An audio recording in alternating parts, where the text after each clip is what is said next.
Matching হবে ওই ওই ওই জায়গার সাথে। আমি যাচ্ছি, সমস্যা নেই। এরপর হলো জাস্ট হলো ওই পাতাতে দিবে, অটো নিবে, তারপর আবার আসবে, তখন আর আবার এরকম আসবে। হ্যাঁ চলেন ভাই আমরা যে ব্যাক চার্জ কতটুকু আছে? 80%। আমাদের মেশিনটা কাজ করে কিনা দেখো, আমাদের মেশিনটা নিয়ে আসা, আমাদের মেশিনটা কাজ করে কিনা এরকম চেক করে দেখো।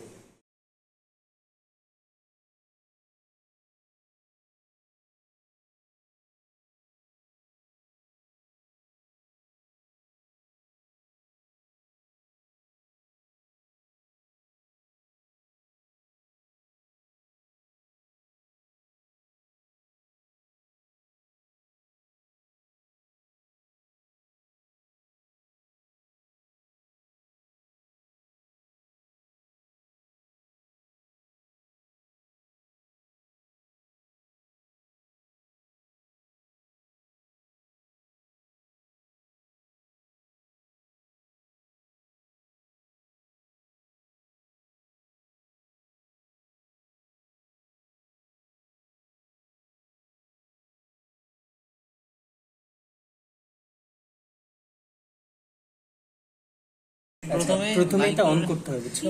আচ্ছা, প্রথমে অন করতে হবে। হ্যাঁ, প্রথমে অন করে তারপর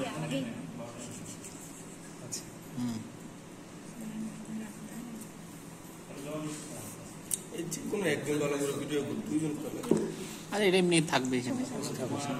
প্রথমে ওই যে ইনস্ট্রুমেন্টটা অন করার পর তারপর হলো যে লাইকর LI600N, এটা হলো ইনস্টল করতে হয়। ইনস্টল করার হলো ওদের ফ্রি আছে, ওদের ওখানে মেইল টেল দেওয়া লাগে, নাম টাম দেওয়া লাগে, ওরা পরে একটা লিঙ্ক পাঠায়, সেখান থেকে ডাউনলোড দেয়।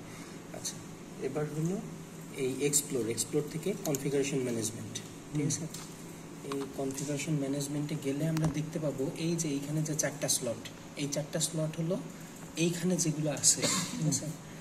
এইখানে কোনগুলো আছে দেখো, এই যে auto GSWF new, auto GSW+F, manual GSW+F। GSW মানে হলো পোরোমিটারের আর F হলো ফ্লোরোমিটারের, ঠিক আছে?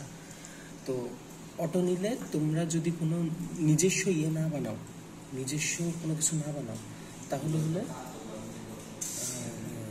এই অটো দিয়ে তুমি নিতে পারো অটো। আর না হলে ম্যানুয়াল নেওয়া যায়, যে আমরা এতদিন যেমন নিচ্ছিলাম, যদিও ম্যানুয়াল দরকার নেই আমাদের, অটোই ঠিক আছে, এইটা আমাদের দরকার নেই। এটা আচ্ছা, এখানে যেটা করতে হয় আমাদেরকে সেটা হলো এত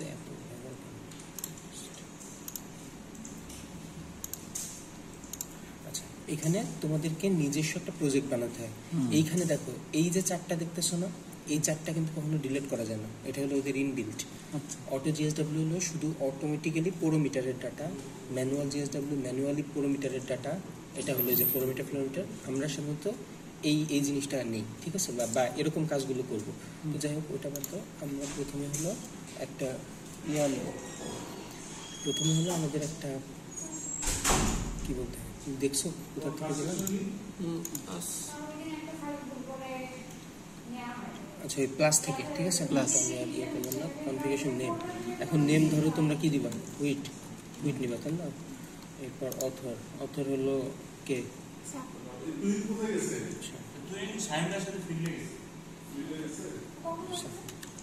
আচ্ছা, আর ইউজ ফ্লোরোমিটার আমরা ইউজ করবো, মানে এটা করলে ওই যে অটো GSW+F ওইটা নিয়ে নিবে আর কি, ঠিক আছে? আর GPS সলিউশনগুলো কাজ করবে, এই কাজ তো হয়ে গেছে, শুধু গ্যাস কেটে সমস্যা ছিল, আচ্ছা এখন অটো নিচ্ছে। অবশ্যই দৌড়, কোনো কথা নেই, দৌড়। প্রম্পট অন লগ, হ্যাঁ prompt on log, data level. আচ্ছা, এইটা অনেক রকমভাবে করা যায়, তোমার ট্রিটমেন্ট ওয়াইজ হ্যান ত্যান, এত ঝামেলার দরকার নেই। তোমাদের তো ক্লক নাম্বার আছে, ক্লক নাম্বার যেভাবে সেভাবে অটো ইনক্রিমেন্ট হবে। তোমার ধরো এটার নাম হলো স্যার কি, আমি নেই নাই স্যার, তরুণ নিছে, তরুণ। তো স্যাম্পল প্রতি প্লট থেকে তো তোমরা কয়টা করে নিবা?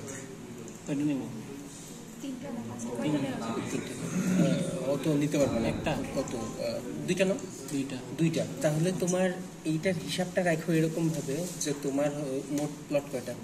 96টা। তাহলে তোমার মোট হবে 96 × 2, যতগুলো হবে তত সেই হিসাবটা তোমার কাছে রাখতে হবে। তো তাহলে নাম্বার সেই অনুযায়ী প্রতি 2টা পর পর তুমি প্লট চেঞ্জ করবা, এরকম হ্যাঁ, ভাবে তার মানে তোমার প্রথম 2টা প্লট, 2টা মিলে একটা প্লট। 2টা মিলে একটা plot। ওটা তোমার সিএসভি যখন আসবে তখন তুমি সেইভাবে মনে রাখো যে তোমরা 2টা করে নিছো, ঠিক আছে?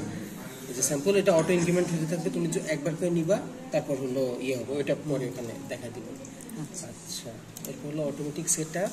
হ্যাঁ, এটা হলো অটো মোড, এটা হলো না হলে ম্যানুয়াল থাকতো আর কি, জিএসডব্লিউ এফ দুটাই আমাদের দরকার, ঠিক আছে? এটা থাক, এগুলোতে আমরা কিছু চেঞ্জ করি না সাধারণত, এগুলো যা খুশি তাই থাকে। এই যে এখানে হলো যে তোমার তরুণ যখন করলো তখন এই যে লিক পার্সেন্টেজ দেখছো, এই লিক পার্সেন্টেজ আমাদের 24-এর উপর থাকতো, এই কারণে এটা অটো নিত না, বুঝছো? এটা রেড থাকতো, মানে ব্ল্যাক থাকতো, এই কারণে নিত না। এটা যখন ওই নিচে নেমে যায় তখন এই সবগুলো অটো ওরা নিয়ে নেয়, ঠিক আছে? প্রিভিউ যে এরকম আসবে, ঠিক আছে?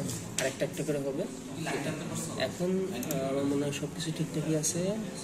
ইনস্ট্রুমেন্টটা জিপিএস অ্যাঙ্গেল, স্যাম্পল, অটোমোড সেটআপ, ওকে।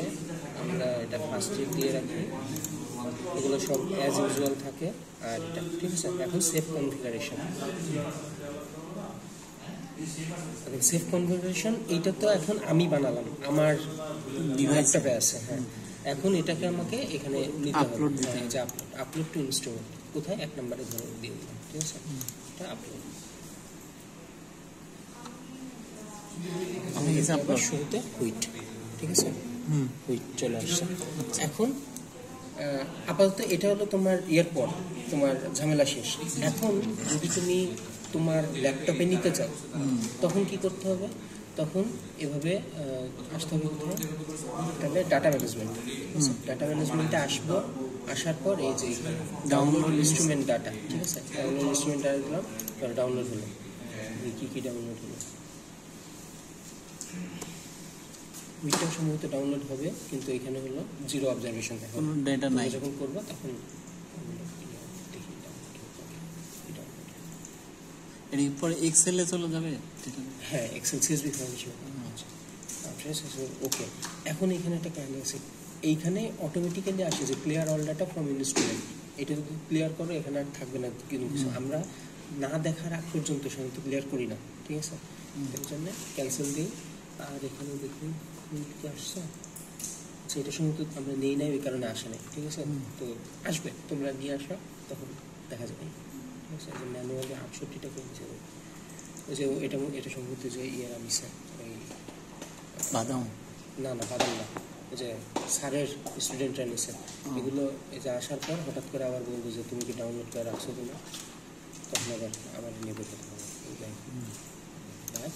এবার হলো ডাউনলোড ল্যাপটপে হবে, তুমি যে ল্যাপটপে করবে সেখান থেকে না। মনে করেন সিলেক্ট তো করা হইলো না, যে ও এই যে দেখো, তুমি ধরো এটা তো এই যে হ্যাঁ স্যার হয়ে গেছে। এখন এইটা করে তুমি যদি এই যে এক্সপোর্ট সিলেক্টেড ফাইল করলে তাহলে হলো তোমার এখানে সিএসভি। যাই হোক, এটা এখন দেখো এই যে ইজেক্ট ইজেক্ট করে দিলে শেষ। এখন এটা জাস্ট নিয়ে যায়, তুমি কাজ শুরু করবে। এই ওখানে আপলোড করা আছে। এখন ভাইয়া হচ্ছে আমরা যদি নিতে চাই, এই যে এফভি আর এফএল, হ্যাঁ সেটা কি ফটোসিনথেসিস এর যে এটা তো সরাসরি ফটোসিনথেসিস। এখন যে জ্বর ডাকা হইলো ওরা অন করলো, তারপর হুইটে ঢুকবে। হুইটে ঢুকবে। এখন